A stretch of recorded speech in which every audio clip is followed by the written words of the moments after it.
1929 жылы Мәшекең зиратын салдыруын қолға алғызады.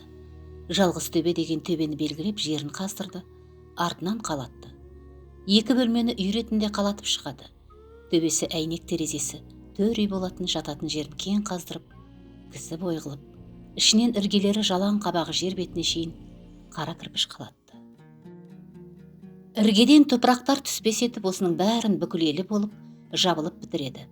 Ақирек, Талпақжақ, Таластан 2 қалаушы келеді. Бірінің аты Олжабек, екіншісінің аты Сәрсенбай. Негізі Талас болу керек. Бұл кісілер әдейі өздері келіп қаласады. Жерін қазған адамдар үлкен немересі Шарапиұлы Бап, Ысқақұлы Базархан, Дұшжан, Сабырұлы Жаныс, Шатаұлы Әйтім, Жүсіпұлы Шадым, Мағзұмұлы Хамид, тағы да басқа жігіттер болған еді. Бір бас қосқан ақсақал тобында Мәшекең зиратын салғызып жатыр дегенді естіп, бүкіл ел дүркірейді. Байқаймыз, зиратыңыз үй түрінде салынып бітті. Бұл ісіңізге қайырлы болсын айтамыз дейді. Мәшекең, ой Алла сақтай көр, маған бір төбенің басын көпсіндіңдер ме деп қарқ-қарқ күлмесі бар ма? Мәшһүр баяғыда бұлай деген жоқ па? 73-ке келгенше балталасаң да өлмеймін. 73-тен асқан соң майға бөлеп қойсаң да әрі өмір сүрмеймін. Бұл Мәшекеңнің 50 жасында айтқан сөз екен. Сол 73 жақындап қалған жоқ па деді.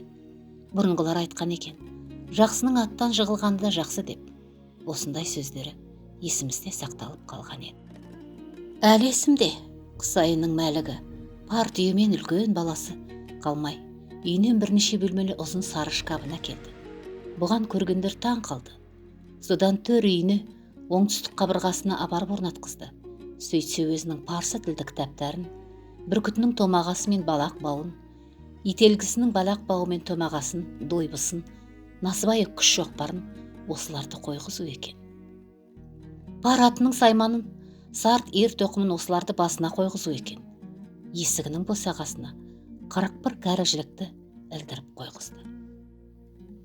Бұларын өзі қайтыс болған соң айтқаны бойынша бәрін орын-орнына Шарапи апарып қояды. Өнге заттары, киіз үй жиһаздары, төсек орны киім-кешектері, жазба мұралары, кітаптары, ат арбасы бәрін Шарапиге қалдырады. 1931 жылы Мәшһүр Көпеев дүниеден қайтқан соң қағаз кітаптарының арасынан үлкен қағаз шайдың бір жағына қауырсын қаламмен бат етіп жазған қағазы табылады. Онда бұлай жазылған екен: менің төсектерім кең болсын, содан 2 бөлмелі үй салдырдым. Біреу көлігі жүре алмай келеді, біреу жаяу шаршап келеді, біреу боранда адасып жүреді. Сонда басыма келіп паналап, аман аттанып, бүгін Мәшһүрге түнеп шықтым деп 3 рет Құдай рахмет айтса, маған осы да жетеді депті. Құран оқып әуре болмай-ақ қой депті. Бұл жазған қағазын 1936 жылы Шарапи қайтыс болғаннан кейін бәйбішесі Зейнеп айырылып қалған көрінеді.